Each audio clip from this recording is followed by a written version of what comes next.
Welcome to the New Books Network. Welcome to the New Books Network.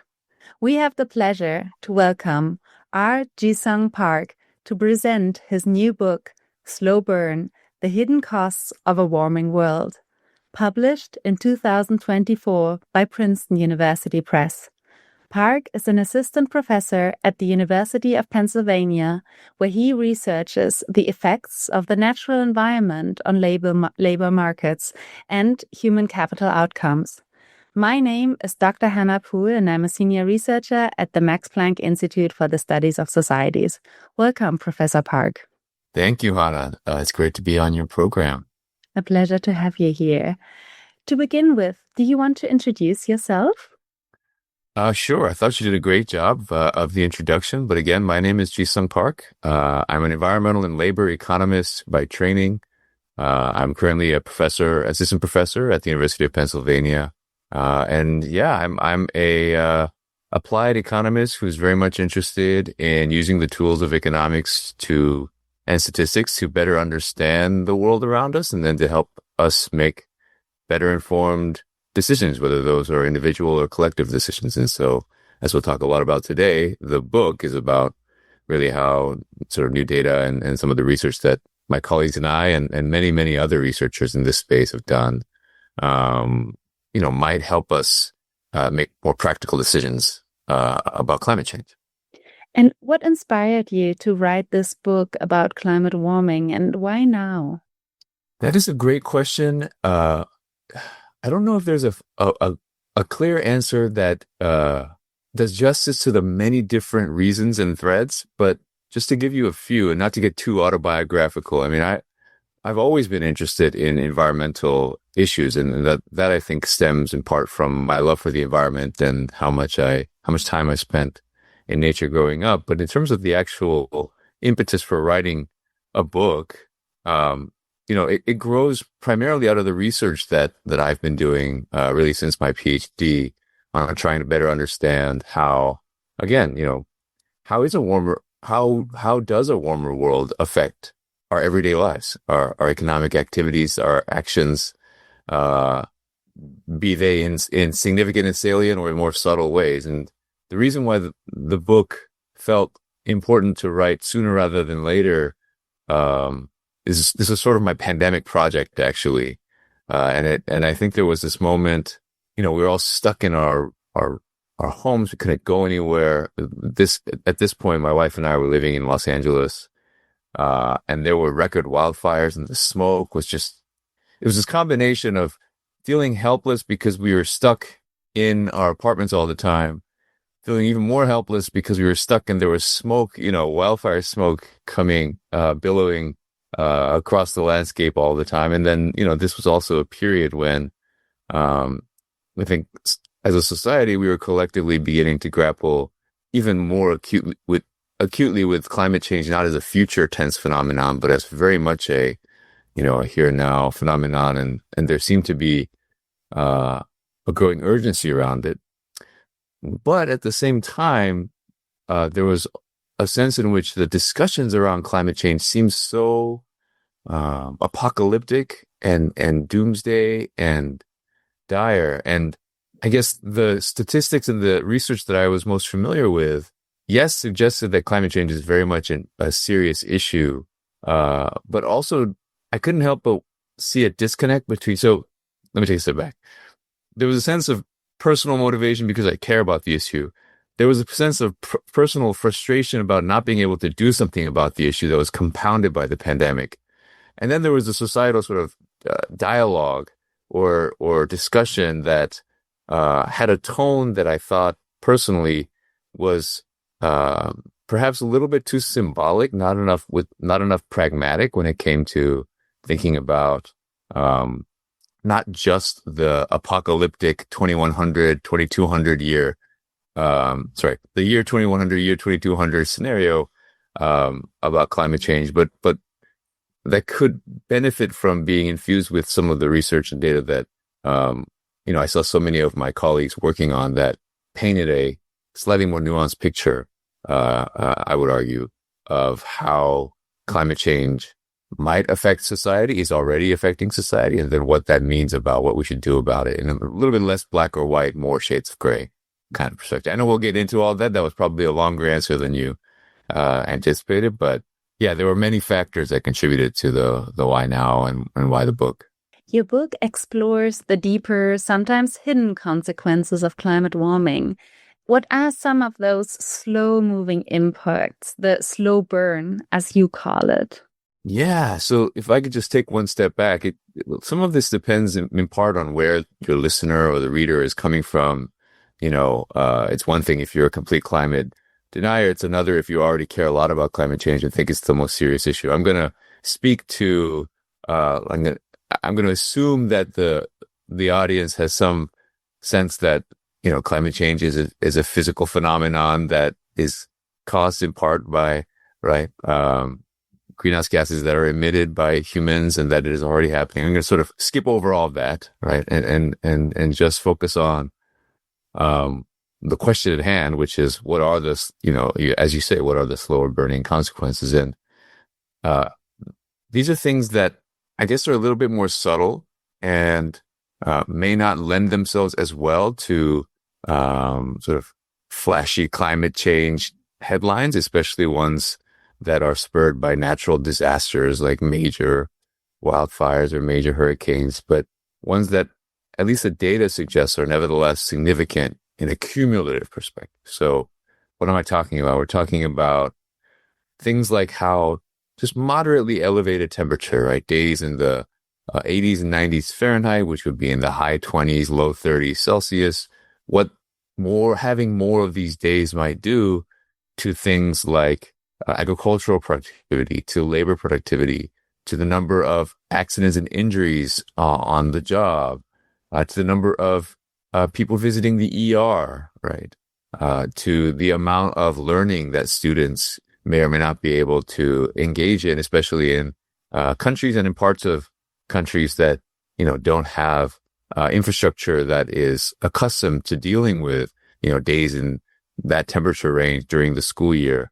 How hotter days might affect local crime rates and what that does to society, all the way to things like wildfire smoke. Right? We see at least in the U.S. there's a lot of concern about growing wildfire risk, and we see news about devastating wildfires seemingly all the time. But I wonder how often do we think about wildfire smoke? And there's some great research by Marshall Burke and other researchers, which I've tried to sort of pull out in this book as well, highlight in this book as well, that shows that the downwind consequences of wildfire smoke, in a cumulative sense, actually may cause a couple of orders of magnitude more mortality events, more death than the actual fire events, the flames themselves. So these are sort of, I guess you can call them more hidden or subtle consequences of climate change. That again, if you look at the data that is available, seem to really add up in ways that are easy to miss. Jisung, you also write about the cognitive biases that shape how we think or fail to think about climate change. So what are these biases and why do they matter? Yeah, that's a great question. Let me try to provide a succinct answer. In the book, I referenced the great Kahneman and Tversky thinking fast, thinking slow sort of paradigm of how, cognitively we have many ways of approaching different problems, and we use different heuristics, right? Mental shortcuts, if you will. And with climate change, as with so many other complex policy problems, it seems to be true that if we rely too much on what Kahneman and Tversky would call the thinking fast part of our brain, which is much more sort of reactive, associative, thinking in the story that is most easily available, most readily available. We may potentially, it may lead us to make decisions that are potentially not as informed as they could be. And in the case of climate change, that's problematic on a number of fronts. One, because it's such a global, it's an issue of such global scale that I think it's very difficult for our minds. I experience a very local climate every day. It's very, very local to where I am now, which is in Philadelphia. I experienced that local in geography. I experienced a local climate in time, but then I also, experienced the stories that I hear about climate change through whatever prism that I have set up in my phone and my TV and my media and landscape media environment. And there's a sense in which, unless we are very careful to think statistically about both the broader global consequences of climate change as well as the costs of doing something about it, that is what we as a society need to do in order to potentially address climate change, there is a risk that we might gravitate toward whatever story seems most emotionally appealing to us, given the state that we're in at the time. So, right, if we're feeling especially pessimistic for whatever reason, we may gravitate toward the story that of climate change that by 2100 all of X% of humanity will be wiped out by heat waves that are too severe for us to endure.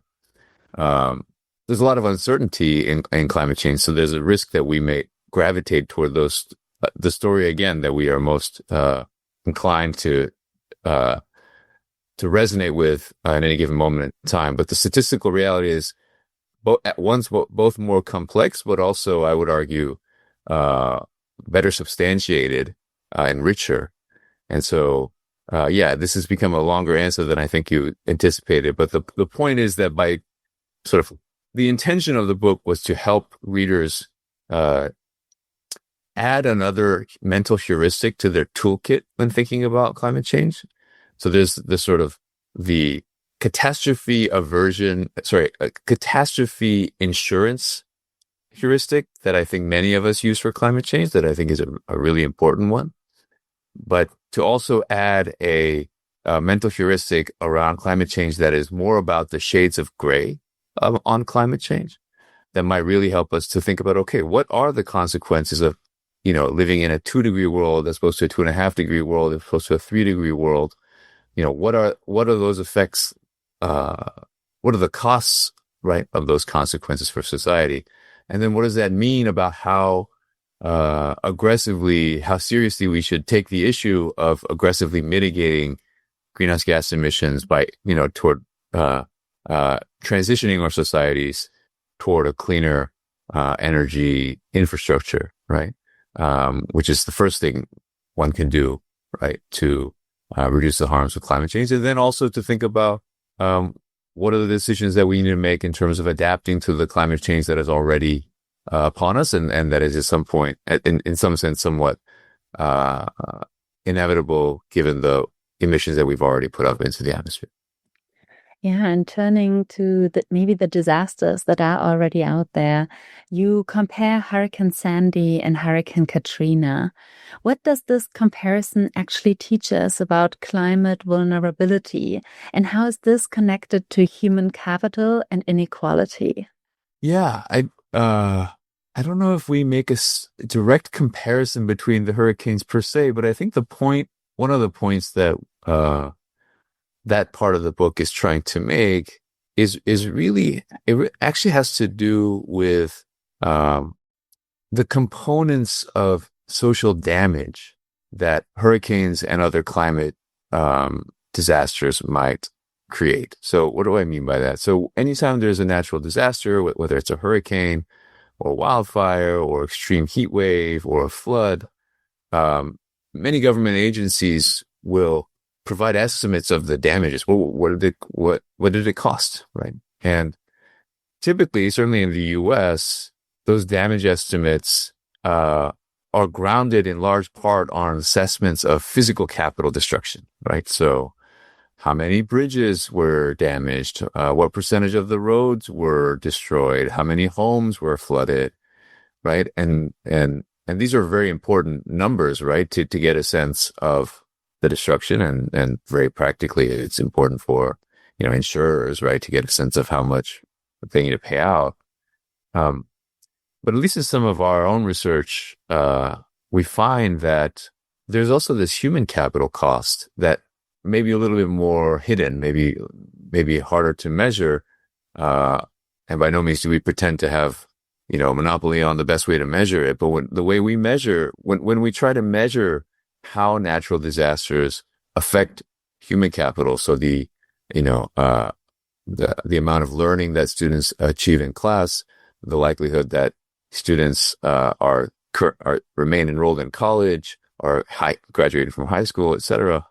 There appears to be a more hidden disruption to learning and other components of what economists call human capital, that when you actually add up the numbers, maybe just as significant, maybe at least in the same order of magnitude as these physical capital damages that I just mentioned to you. And so whether it's Hurricane Katrina or Hurricane Sandy or any other storm, one of the points that the book tries to make is that as a society, we may want to think carefully about not just the more visible physical destruction, but also what has potentially been lost due to these natural disasters from a human capital perspective. But that hopefully gives us some insight into what we can do about it, right? So what kinds of relief activities need to be put in place and where to target those. But also, just in taking a step back and thinking again about, if I'm trying to make a decision about A, how serious of a problem is climate change, and B, what can we do about it on adaptation? Both of those decisions can be informed by understanding the broader scope of damages, the broader set of climate damages that are in play. And so that's that example is meant to highlight the fact that human capital is also a part of those damages. Thank you. And now to zoom in on heat. How does heat affect the way we work, study, or even think? What happens, for instance, to school exams or industrial production when temperatures rise? Yeah, so it turns out hotter temperature can affect us in many different ways. Happy to tell you and your listeners a little bit more about the sort of the methods and how we arrive at the results. But just to start with some of the findings that are in the literature, and that we have more confidence in. For instance, we know that when students take exams in hotter conditions on hotter days, they perform worse than they otherwise would have, right? So, students in New York City public schools who take, their high school exams on a 90-degree Fahrenheit, 32-degree Celsius day are roughly 10% less likely to pass their subjects than if they were to have taken those exams on a 70 Fahrenheit, I don't know what that is in Celsius, something low 20s Celsius day. That was at least the case, in sort of previous decades leading up to around 2014, 2015. So temperature can affect test scores. Hotter temperature can affect test scores. It can also, in some instances, reduce labor productivity. There's good research looking at how, heat can affect worker productivity in the context of Chinese manufacturing or Indian manufacturing facilities, although it seems to vary quite a bit in terms of how well adapted the facilities are, what kind of manufacturing we're talking about, obviously how much climate control there is. And then to zoom out, there's some evidence to suggest that hotter temperature can really affect our social fabric in very subtle but important ways. There's great research that shows how local crime rates respond to extreme temperature, especially hotter temperature. There's more petty theft. There's also more violent crime, on hot days. And there's a active debate in the literature about why that is, what the mechanisms might be. Is it because people are more likely to be outside and interacting in ways that are not as common when the temperature is lower? Is it because, the so-called hot tempers hypothesis? Is it that, when the temperature is higher, we sort of are more impatient, more agitated. Certainly there's some evidence consistent with that hypothesis too. Or something else? Is it a sense that the capacities of law enforcement or other social norms may not be as tightly applied on very hot days, and that might actually somehow affect the calculus when it comes to let's just call it non-pro-social, antisocial activity or criminal activity of any kind. So there we know more about what the impulse of temperature does in terms of the outcomes. We know less about the exact pathways through which that occurs. But there appears to be there's quite a bit of evidence now that hotter temperature can have subtle negative effects on many outcomes. I've left out probably the most well studied and biggest one, which is just health, right? Human health. Extreme temperature, both hot and cold, can be deadly. Extreme heat can be very deadly depending on the level of adaptation of a society.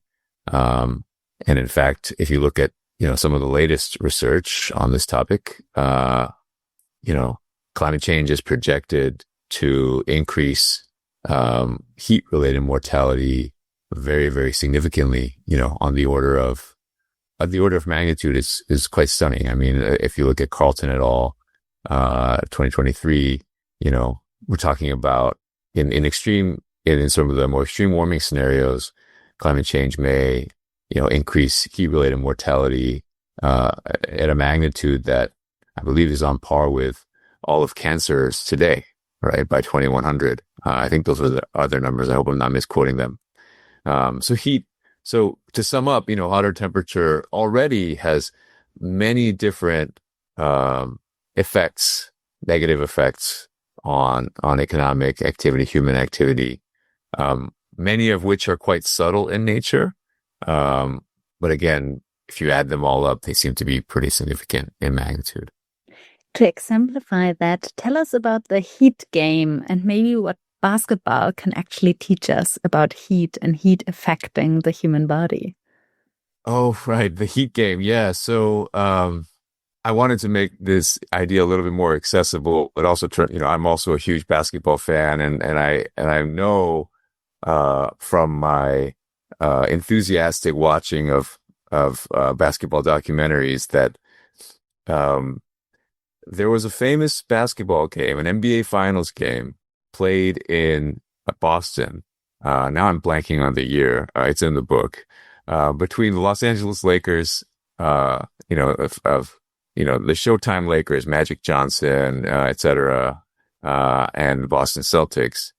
And from the accounts of that time, it appears to have been the case that because there was no air conditioning at all in the stadium during the game, and the temperature outside was it was a very hot day. It was an unusually hot day for Boston. This is in June.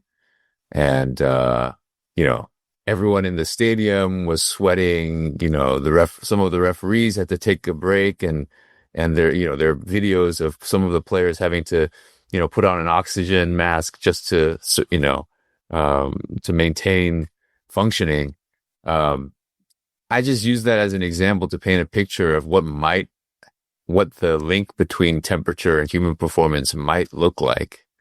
And also to actually, underscore the point or accentuate the point that it's actually very difficult to know whether temperature per se was the thing that caused the poor performance of Magic Johnson and Larry Bird during that game and led to a particular outcome. And in the book, that's sort of a invitation for the reader to become a little bit more curious about, well, how could we even ask this question of how does hotter temperature or temperature at all affect human performance in a scientific way that can also inform social and policy decisions about something as wide-ranging as climate change. But yeah, I don't know if I answered your question. That's the heat game, and it's partly because I'm such a big fan of basketball. It's partly as an illustration of how it's really hard to know what caused what in the real world. But that there has been quite a bit of, there's a lot, as researchers, we put in a lot of effort to try to understand those links and to try to really isolate the factor that we think is, in this case, hotter temperature, the factor that we want to focus on, and to really look at that relationship. And yeah, you're absolutely right. As scientists, we always think about the what causes what. So maybe tell us a bit more about the methods that you apply, or also the methods that others have applied that you build on, and what you find striking and surprising about them. Yeah, absolutely. And so I guess here, just a little bit of context, right? It's we're not the first to think about how temperature might affect human performance at all. In fact, there are many, many laboratory experiments dating back to, pre-World War II studies of British naval officers where, officers were placed into a room and they were asked to perform a series of cognitive and physical tasks, things like interpreting Morse code, for instance, under varying temperature conditions. So these were literal experiments that were run to try to understand the effect of temperature on human performance. And these experiments do find a strong correlation, arguably causal relationship between temperature and task productivity. So there's good basis to believe that human performance is affected by temperature. There's also been a lot of correlational evidence and anecdotal evidence looking at real world data that notes that hotter places tend to be poorer on average. That this is true actually across countries. It's also true within countries. Both of these approaches have their pros and cons, right? So the laboratory experiments are great in that you're literally experimentally varying one thing, which is temperature, and so you have much higher confidence that the effect is indeed driven by hotter temperature. But their downside is that, if the question of interest, if the policy relevant question of interest is, well, what will climate change mean for the economy or for economic outcomes? You name your economic outcome. Then laboratory experiments like the one that I described just now, they may be limited in the fact that the stakes are not as high or they're different from the real world. They also may be limited in the sense that you're artificially constraining adaptation to be zero, right? You're in a sense not able to you're not able to see how human beings would actually respond in the real world when they may have access to various adaptations, right? Whether that's moving to a room that has air conditioning, installing air conditioning, moving the time of day in which that activity occurs, moving to a different place altogether. So laboratory experiments are limited in their sort of external validity in that sense, if you want to think about climate change. On the other hand, we all know that correlation isn't causation. There are many other reasons why you would be suspicious of, a correlation that was drawn between hotter and poorer countries and richer and colder countries, and one tried to make an inference about how hotness causes poorness in an economic sense. But if I had to sort of summarize the methodological approach that, again, this discipline, this literature has taken, and that I've taken in much of my own research is really to blend types of studies. So to really focus, to leverage the power of experimental techniques, but using observational data in such a way that we might be able to make it as if nature herself has run a series of quasi experiments, and to carefully ask what can we learn from those quasi experiments, specifically looking at fluctuations in temperature or variation in precipitation within a given place, within a given individual's experience over time, and trying to map out what those fluctuations have meant for the outcome of interest, whether it's test scores, crime rates, labor productivity,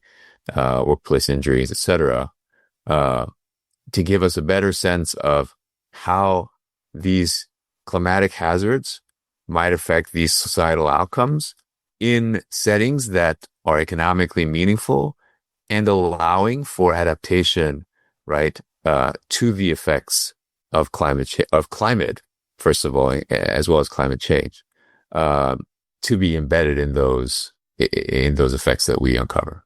Does that answer your question? Yes, really interesting. Thank you. And you also explore emotional sentiment, how temperature can change our mood, as you just discussed, but even influence peace or conflict. What have you found there? Yeah, so to be clear, that chapter of the book is drawing from not my own research, but others in this field. It's quite a rich literature. It's a growing literature that attempts to better understand, as you mentioned, the links between. So there's a micro piece of this and the macro piece of this. The micro piece is sort of how does temperature specifically and climate change more broadly, to include things like precipitation, shocks, drought, etc., affect our personal mental health, the micro, and societal sort of conflict generally. It's a rich literature. There's still a lot of debate in the literature, but here's some of the things that stood out to me as I was doing the research for the book and writing it. Hotter temperature can affect, extreme temperature in general actually can affect your mood in ways that show up in the data that might be somewhat surprising. So if, there's a great paper by Patrick Bayless, who took data from Twitter, now X, and showed that, even netting out one's own individual propensity to use profanity, profane words on his or her, their Twitter feed, that on hotter than average days, the likelihood of using sort of aggressive phrases, phrases that are indicative of this person being agitated, was much higher. Right. So that's just one micro example. But if you zoom out, there's also evidence consistent with this idea that for whatever reason, and again, I think my read of the literature is that the specific causal pathways are not fully agreed upon, but hotter than average years appear to lead to more conflict. This great paper by Sol Sheng and great papers by Ted McGill, Sol Sheng, Marshall Burke, and others that finds that the amount of conflict that occurs in a society appears to be very much related to climatic fluctuations, right? Particularly hotter temperature and extreme precipitation. So I think those and other studies point to important potential links between a changing climate and both just our general sense of comfort and mental health. I didn't mention, but there are studies that also link, right, extreme weather events to self-reported mental health and visits to hospitals due to mental health deterioration. But all of these studies, I think, paint a picture of, again, this sort of, even if it's not the end of the world tomorrow, a hotter climate may just be making human flourishing just a little bit harder, on all these dimensions, and potentially a lot more difficult if indeed a changing climate does lead to more violent conflict, which, as we know, can be so costly for a society. Jisung, you've written very beautifully also about your own very personal connection to nature, including your time as a student in Australia. How has that shaped the way you understand our relationship with the planet? That's a very deep question.